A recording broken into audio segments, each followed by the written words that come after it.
everybody. Welcome to Build Brunch, the daily morning show where we talk about the latest topics in pop culture. I'm Brittany Jones-Cooper. I'm Shannon Coffey. I'm Allie Colbert. And I'm Lucas Tim. Hi, everyone.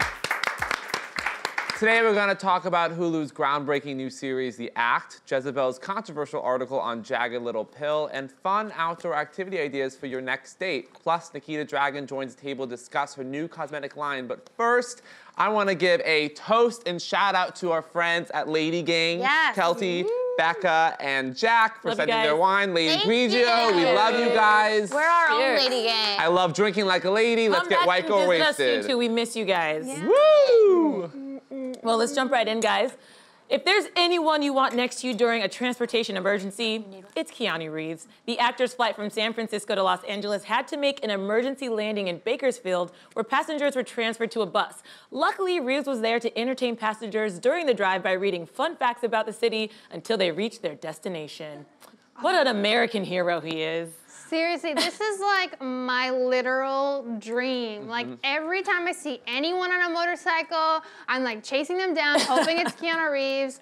Everyone who's ever met Keanu, and I know you've met him, says that he's like the nicest human in the world. Like he's so genuine. Yeah. Yeah, what this story totally exemplifies that. There's video of him not only talking to passengers, but he's like gathering information, he's helping them, he's telling them what's up. Like I think most seriously would be like, just call their agent, be like, get me a helicopter, get me out of here. He is not like that. He is a man with a plan. I know. respect it. The best part is that one man on his like Insta story was capturing all these moments, and he's like, ooh, Keanu's up to ask a question. So he was like very much engaged in the process, like trying to help the other passengers. Just reminded me of that bus, you know, in Speed. He was like trying to guide people to safety. Yeah. I mean, I just love a down-to-earth celebrity. There's nothing better. Like, I hate when all of these people are out of touch, and Keanu Reeves on a bus, I mean, nothing's more grounded than that. Yeah. I mean, did you see his shoes? He's grounded. He's Those are some like hiking, very not attractive shoes. You know that's a real guy. Yeah. And yet, if he like kicked those shoes off and threw them in a dumpster, I'd dive in, take them out, and lick the insides. I would like put water in it and chug it. He's so hot. Yeah. Wow, you went there. Yeah. It's just some toe jam, baby. Just a little toe jam, baby. I mean, I'm surprised that the man who starred in like how many Matrix movies were there? 25? Yeah. And by the end, you were like, okay, this needs to end I 3 love movies The ago. Matrix. Oh First my movie was God. incredible. But he was, First again, one was amazing. so down to earth, and that film Nico, find the white mouse. Yeah. Right? But can we talk White about rabbit. what he probably sounded like reading the facts about Bakersfield? Yeah. Right. Like, what character was he in, or what is his real voice? Like, I don't even know. Did you watch? I can't really imagine him like candidly speaking. I would think he's really soft-spoken. You kind of can't hear him. He's got that like Hawaiian twang to his speech. Yeah. I don't know. But like very serious, like there's 380,000 population. Like, Just is that. I'm is like, that? woo. Shannon just got Yeah, turned on. I'm I like, tried oh my to cut God. my voice down to be like Keanu. Is there another celebrity you think that would also be good in a situation like this? Like plane emergency lands will handle this. Nene Leakes. Nene, oh my God. Nene Leakes would be yelling at every flight attendant and on that plane, and I would be supporting her. I want to be. I would be holding her bag. Go yell at them, Nene. I want to be in an airline emergency with somebody just so extra that it makes it okay. That like I don't even care that we had to deplane because Nene's like choking out a stewardess. Okay. Oh, jeez. Have you noticed there's just been so many like plane issues recently? I know. Yeah. Yeah. Maybe humans weren't meant to fly. Like, could be. There was that one plane I read recently that was routed for England but accidentally landed in Scotland. Did you see How does that happen? Yeah. That is like so dangerous, the amount of miscommunication that has happened. I've never heard of that happening actually because air traffic control is usually pretty on top of that. Isn't that insane? Okay, so wait, my uncle and Andy Cohen were on a flight going to London, and Andy, I think, documented this when something was wrong with, they were almost halfway there, something was wrong with the bathroom or something, and they flew all the way back to New York. Right. It was crazy. Yeah, that's happened before though. I know, but I just find the plane stuff Crazy. so... If you're halfway there, just go the other half. Yeah, I don't understand. Have you guys ever had to have a flight diverted or anything? No, I've been on a flight that's been in the air for like an hour and then we have to turn around. And like, Oh, really? Really? Yeah. It's never happened to me. The circling. I've done the circling around LaGuardia, because LaGuardia, when there's like a hint of rain, I mean, that hellhole closes down in a second. So those flights will circle. That's always annoying. I need to get back to Keanu Reeves. Yeah, sorry. Because I'm really excited. He's in Toy Story 4. Is he? And he plays this character called Duke Kaboom, who is like this like wild guy on a motorcycle. And you know Keanu Reeves like makes his own motorcycles. And in this last interview he did with EW, he just was yelling Kaboom the whole time. Oh. Really? Like, which is funny because there were stories when he came for a build, to do a build here for John Wick, he was just yelling, John Wick! So I like when he really likes a character, he just repeats their name. Yeah, that's a childlike sense of wonder that like, I really admire. But also, you cannot say kaboom on a plane. Just No, don't do that. don't do that. Don't do that. I know, but aren't you ever tempted to? No, I'm not. Okay. Yeah. Really not. Not as a black person. Yeah. That My is ass will be truth. tackled before comes out. That is a hard truth we all need to know. Sure. Yeah, real life. You guys, Hulu's The Act is making headlines for its portrayal of the alarming truth behind Gypsy Rose's horrifying journey. The show stars Patricia Arquette and Joey King and follows the crazy story of a case followed in the media for years. Wow, this is a mind-blowing story. I haven't even seen the documentary. I know some of you have. I watched it. You guys wanna? I knew about this story when it came out, and then I was so excited for the documentary. It is like one of the saddest stories ever because the relationship between a mother and a child is obviously very complex sometimes. And in this case, she seemed like they seemed to have the perfect relationship, but literally Dee Dee was slowly killing Gypsy Rose by pretending she had all these illnesses. Much housing by proxy. And like literally made her, like forced her into getting a feeding tube. This girl had to get her teeth removed. She was taking all these medications every day. She couldn't even eat solid foods. She was pretending that she was allergic to sugar when she wasn't. And that she couldn't walk. Yeah, and the girl could walk. Yes. And she was also pretending like, she was 18 years old and she was pretending she was only like 15 and she would tell people, she would drug her and tell people, oh, she only has, you know, the mental capacity of like an 8-year-old. Right. Meanwhile, this was someone who was completely healthy, had no issues. Looks highly intelligent. I mean, in the documentary, they show a video of her when she was a baby, and the mom's like, where's your cranium? And she's like, maybe a year and a half, and she points to her head. Right. So then to say that she's kind of struggling with some sort of mental deficit, and this girl was fully functioning in every regard is just the most depressing story of captivity and child abuse. I mean, she was a hostage in her own life. If you think your mother's overbearing, I would question that, because she probably isn't compared to Dee Dee. Watching this was like so triggering because obviously we know the end of this story is that the girl conspires with her boyfriend and they end up murdering her mother, and you kind of understand it. But then she serves 10 years in prison, right? Right. She's still serving. Which she said is better. She's freer, she feels like. I mean, she's a very complicated relationship with her mother. What I've read about, like, the quotes from the documentary, like, she still loved and cared for her mother, but when she met her boyfriend online and kind of conspired with him, a boyfriend who was arrested at a McDonald's for masturbating and having a knife. So, not necessarily a keeper of a man, but... Deal breaker? Deal breaker or not, masturbating with a knife at McDonald's?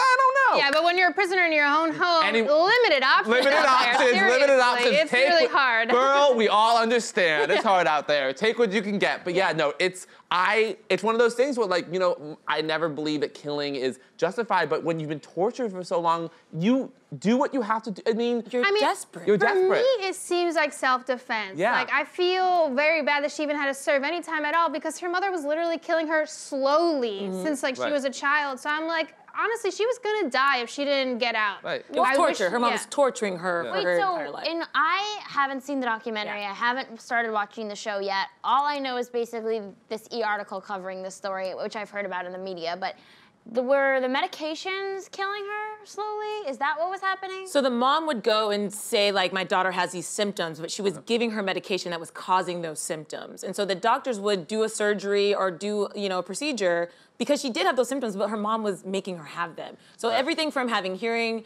problems to vision loss to consonants, I mean, just everything was wrong with this little girl, but her mother was drugging her. And what is the exact name again for the mothers?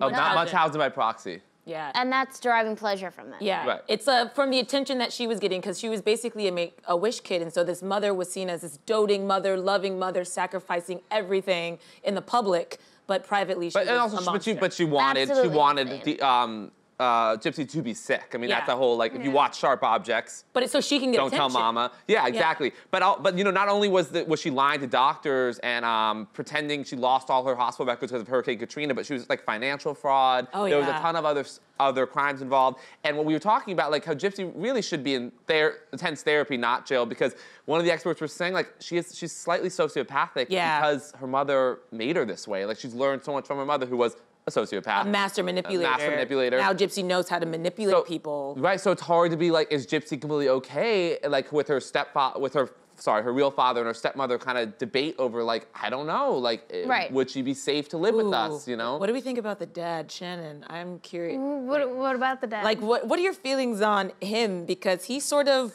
wasn't involved, and now he feels some guilt. Yeah. And Gypsy sort of was like, don't feel guilty, but I think as a father, I would How do you not know? It's very hard though. He was a dad. I think they got married when he was 17 and he was a father by 18. So I have a lot of, you know, I mean, I feel bad for anyone who's a teen parent who's not ready for that. That's a lot of responsibility. And then when she became, you know, a sick child, he was overwhelmed. He tried to have visits and keep in touch with her, but Dee Dee was really, really good at secluding her, keeping her isolated so that she really couldn't connect with anyone else. Yeah. Because I think a lot of keeping her sick was keeping her to herself. Because Dee Dee had no connections to her family. If you watch the documentary, like, they basically hated her. Like, she wasn't a great person to be around. She was very toxic. Dee Dee's father would have flushed her ashes down the toilet. Like, he hated her. Yeah. This is, I mean, the show, we haven't watched the show yet. I have watched the show. Okay. I will watch everything that Chloe Sevigny is in. She's so amazing. Patricia Arquette plays Dee Dee. She's so fucking good in this. Joey King is a master. She looks so good. Like, all the scenes are heartbreaking. Like, watching the documentary was very sad, obviously, but it takes a whole new level when you're watching them act out these really intimate moments where Gypsy Rose is, for the first time, you know, like losing all of her teeth, like struggling with seeing other young teen girls living freely, getting to have crushes and wear nail polish, and her mom wants to keep her this like tiny little inanimate object, like a doll. That's really heartbreaking to see acted out and dramatized. Right, and it's a real story, so, and I know that the real Gypsy will be up for parole in 2024. That's pretty soon, you know, really. So it'll be interesting to see how this, like, plays out in real life, like when she gets out and how the story continues. Oof.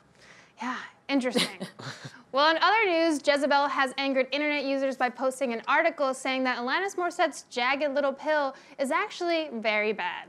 Halsey tweeted that the internet has lost its mind, while another Twitter user wrote that the article must be satire.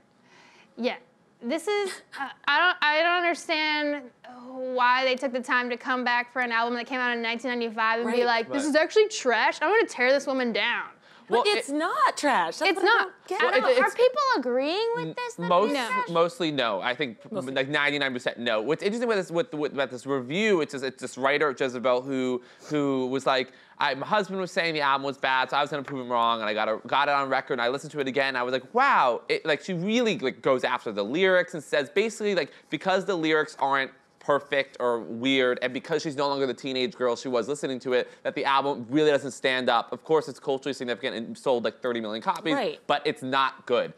It's a very weird, random takedown of an album that's been widely acclaimed to be one of the most influential albums, certainly of the 90s, probably the 20th century. I think go ahead. There's also this problem that I'm noticing where we keep attacking things that come from a different time instead of just critiquing the time period in general, or like, what was going on in the 90s, what was going on in the 80s, what was going on in the 70s, and instead calling out these products of that piece of that time, that decade. And it's like, art comes from a different place. I don't know that we expect every single piece of art to hold up, but I think that we as humans are smart enough to use our brains and respect work for what it was when it was produced and when it was published. I agreed. I agree fully. I mean, if you look at the era in which this album was out, there was Fiona Apple, there was Meredith Brooks. It was all these sort of like Riot Girl, angsty sort of music, and I think girls of that age will still connect to that material. So maybe this woman's in her 30s now and she's not feeling those things, but I'm sure a 16-year-old might pick up Jagged Little Pill and for the first time feel like she's connected to an album. So again, it's like as you age out of something doesn't mean that it doesn't have value. Yeah, part of me really feels like the woman who wrote this article was like, I need attention. I need attention. I know what I'm gonna do. I'm gonna fucking make a bad article with a bad opinion and just get it. Because here we are, you know, we're talking about her. We're not gonna name her, because we do not name her. She does not deserve our attention. But she was like coming for the lyrics, and I was like, girl, come on now. There's so many hit singles from this album. I mean, there's only a few albums that have as many songs that you can like name off the top of your head, like Ironic, like You Ought to Know, like Hand in My Pocket. That's, You Ought to Know? You Ought to Know? Yeah. It's like one of the best songs ever. It's incredible. And I just feel like this. Like, You ought to know? You ought to know? I just got overcome with how much I used to be like, you. Like that like made me feel something. Yeah. Music taste kind of changes. I mean, we all have favorite artists who probably have a plethora of songs. And Music tastes change? It does. You know. You guys. Profound thought of the day. Music tastes change. You guys agree, right? What I was saying is I have songs of people I love, and sometimes I love this album at this point in my life, but now I'm loving this album because I'm going through this experience. So I think this is just ridiculous. What is the first album that you guys remember listening to, really loving and connecting with? Like, they were like, this was for me.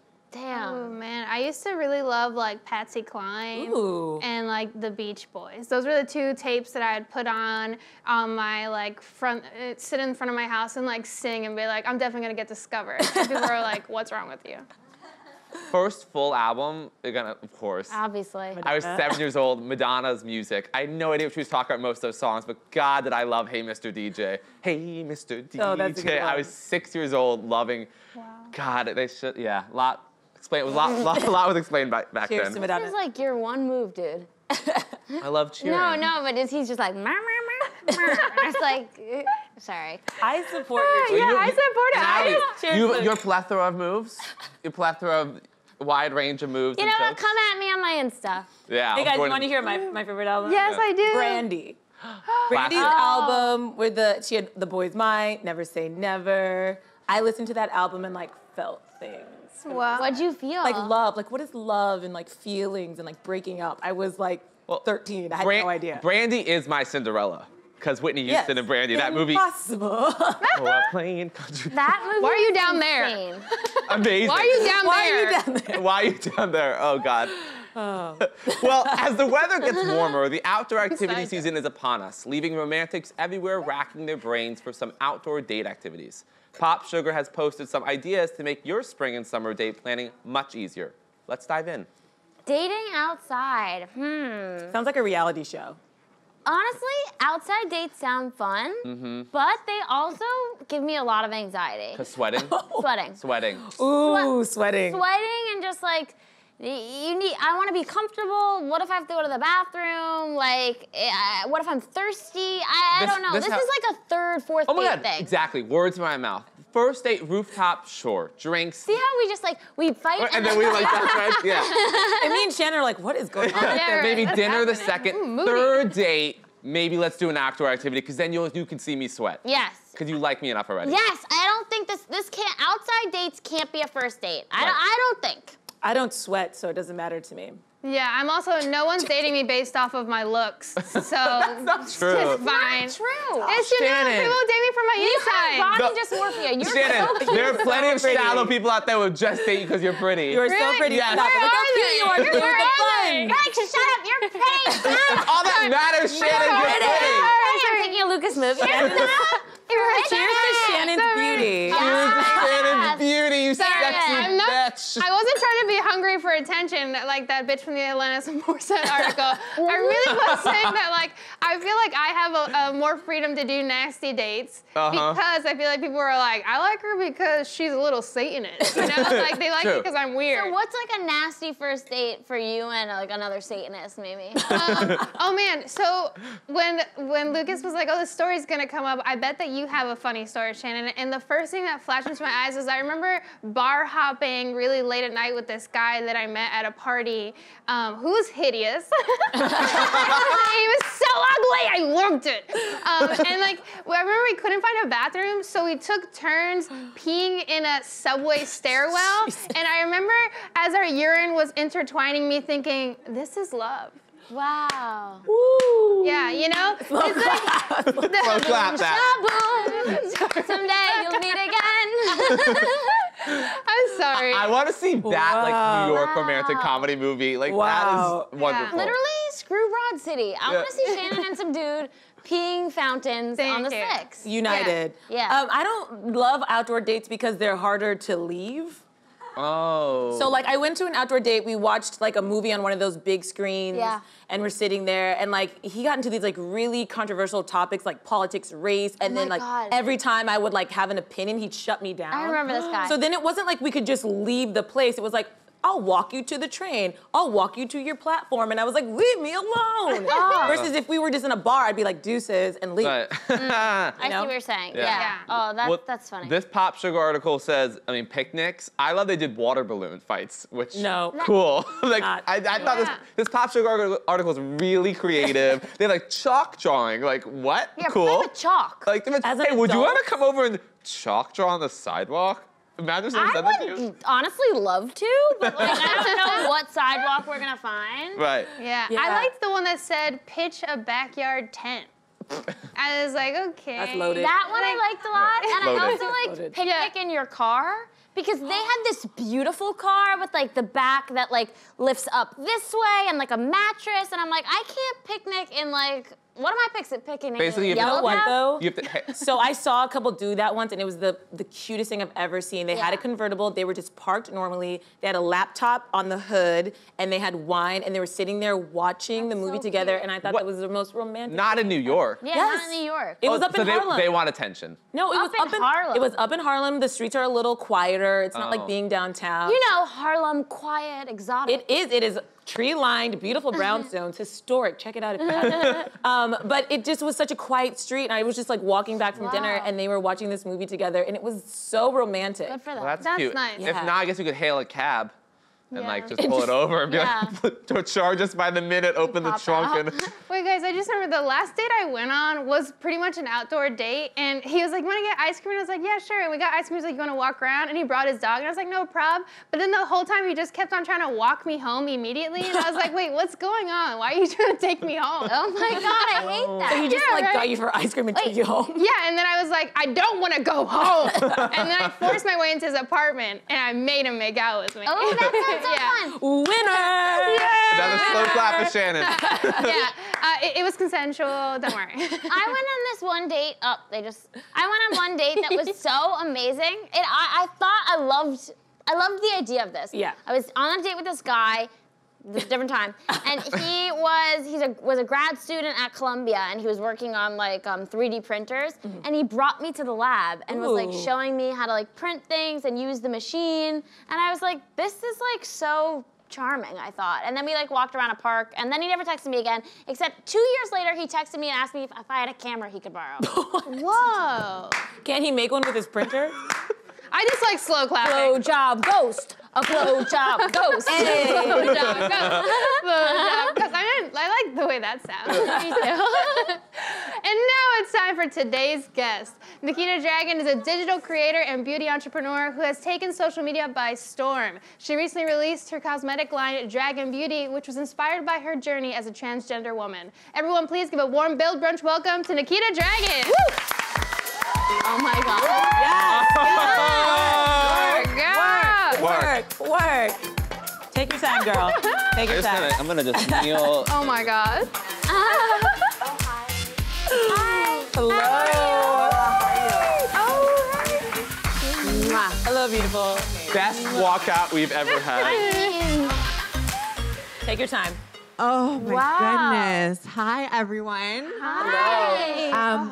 I heard it was brunch, so I had to serve a cute little meal moment. You know, brunch has been served. Okay. Oh my gosh, what is Wow. This, you want to see it? Yes, please. You guys, this is my dragon egg. Can I open it? Pop it open, go ahead. Khaleesi. Inside are my, thank you, Dragun Beauty. Just launched. I love this packaging. Unfortunately, just sold out, but you know, I'm working on more eggs, so I'm gonna start looking for more eggs. There's no room for eggs in there. Oh my God, you're like our Daenerys right now. Seriously? Yeah. Mother of dragons. Mother of You know dragons. what? I've come here to conquer Westeros, conquer New York, conquer the whole world. That is so cool. Oh my gosh, this is gorgeous. Okay, so this is your own cosmetic line. Could you tell us about it, but tell us also, I want to know about the process of like going through and finding the exact right formula. Like how, like I wouldn't even know where to begin. It was a process for sure. I definitely had to put my big girl panties on.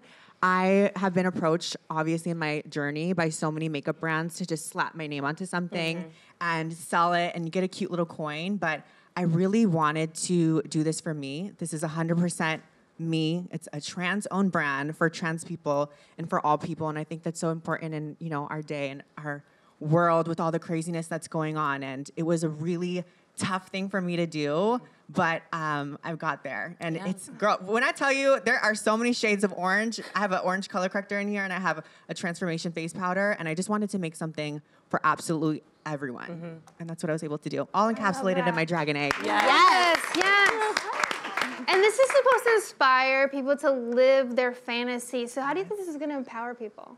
Well, I think even, me living my authentic life, me being this extra at, I don't even know what time it is in the morning, but it's pretty early, girl. I think just allowing yourself to live beyond just life. Everyone can live life, and that's easy, but not everyone can live their fantasy. And when I say that, I mean, your wildest dream, the thing that you think that you can't do, that thing that you have to tell your grandma, no, grandma, I'm going to be successful. Like, I'm not going to have to be a stripper. I'm going to follow my dream. I've said that a couple times. Right? Yeah. I know. My grandma would be proud. This is her dress right here. Family heirloom. A family heirloom passed down from the centuries. No room for you to breathe in that dress. It's so amazing. It's beautiful. you. It really is. I love it. Can you tell us a little about how your journey as a transgender woman has influenced or helped you understand the cosmetic industry in a way that I think other people might be kind of sleeping on? Well, for me, I think I had a lot of issues. Obviously, growing up as a little boy, I had a lot of things that I want to transform on my face to basically become more feminine. And I was obsessed with the idea of why is it that when you look at a male face, you think it's a boy? Or why is it that you look at a female's face? Like, what are the differences?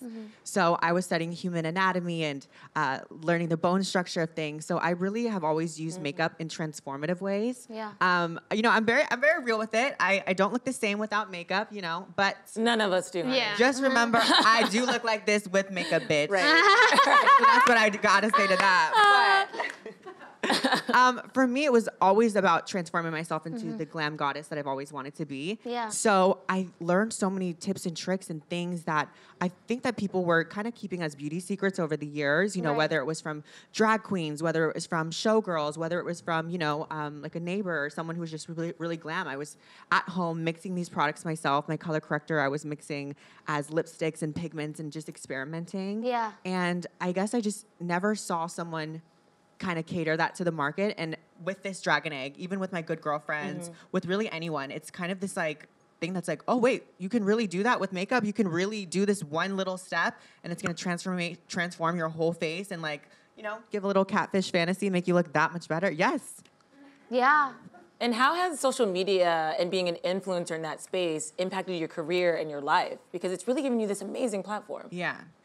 I mean, honestly, I started this off pretty selfishly. I was just wanting to document my process in terms of transitioning.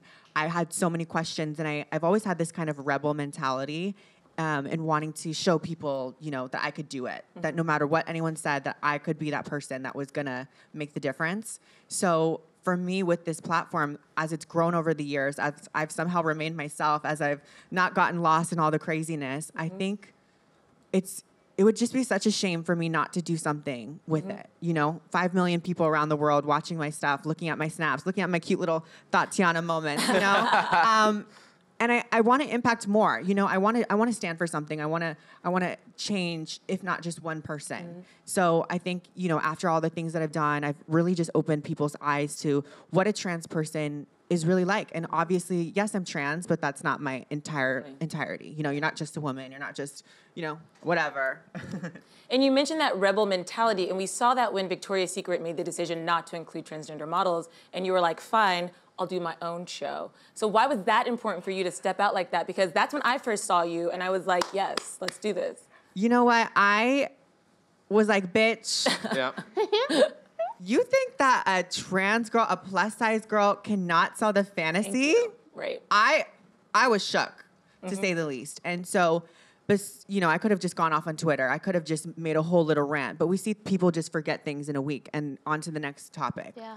So I truly wanted to show him and show the world that a trans girl can sell the fantasy.